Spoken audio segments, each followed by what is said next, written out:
Assalamualaikum warahmatullahi wabarakatuh. Bismillahirrahmanirrahim. Perkenalkan, nama saya Tri Ade Irfan dari kelas PTIKB angkatan 2020. Di pertemuan kali ini saya akan menjelaskan tentang dasar-dasar elektronika, dimulai dari poin pertama, yaitu elektron dan proton. Elektron merupakan satu dari tiga materi yang menyusun struktur atom, yakni inti atom dan elektron. Setiap materi atau benda pada dasarnya terdiri atas atom, dan atom terdiri atas nukleus, proton, dan neutron, dan juga elektron. Proton, neutron, dan elektron menentukan karakteristik kelistrikan setiap materi.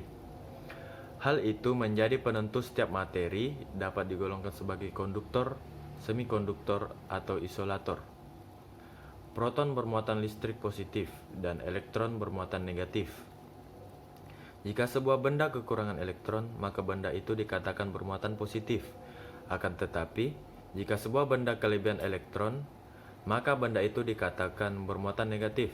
Sedangkan jika jumlah muatan negatif dan muatan positifnya sama, maka benda itu disebut netral. Dalam sebuah atom, proton merupakan inti atom dalam kurung nukleus, dan elektron mengorbit di sekelilingnya. Akibatnya, elektron mudah bergerak, sedangkan proton yang merupakan inti sulit bergerak. Elektron bergerak dari potensial rendah ke potensial tinggi. Poin kedua, arus listrik dan muatan listrik. 1. Arus listrik mengalir melalui rangkaian kabel listrik. 2. Baterai menghasilkan tekanan listrik disebut gaya gerak listrik atau tegangan listrik, yang memaksa muatan listrik yang bergerak mengitari suatu rangkaian listrik. 3.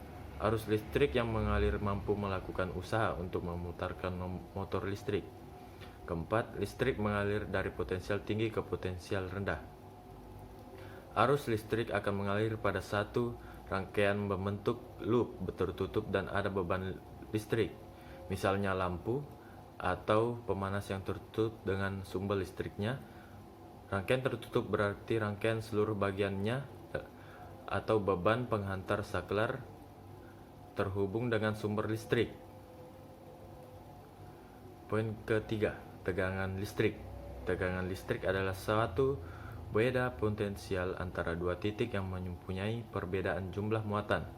Tegangan listrik juga sering dianggap sebagai gaya mendorong yang menyebabkan perpindahan elektron dari titik yang satu ke titik yang lainnya melalui perantara konduktor, di mana semakin besar tegangan yang diberikan, maka semakin kuat pula dorongan yang dilakukan oleh elektron di dalam satu rangkaian listrik. Poin terakhir, penghantar listrik. Penghantar adalah satu benda yang digunakan dalam teknik listrik atau teknik elektronika untuk mengalirkan arus listrik dari sumber listrik ke beban listrik. Setiap bahan memiliki susunan atom yang berbeda. Letak proton pada setiap bahan tidak sama dan tidak teratur. Elektron-elektron selalu mengelilingi proton, karena antara proton dan elektron ada gaya listrik. Besarnya gaya tarik ini tergantung pada jarak antara proton dan elektron-elektron. Bahan yang dipakai dalam teknik listrik dan teknik elektronika dapat digolongkan menjadi tiga bagian, yaitu konduktor atau penghantar, kedua isolator atau penyekat, dan ketiga semikonduktor setengah penghantar. Sekian dari saya. Wabillahi taufiq wal hidayah. Wassalamualaikum warahmatullahi wabarakatuh.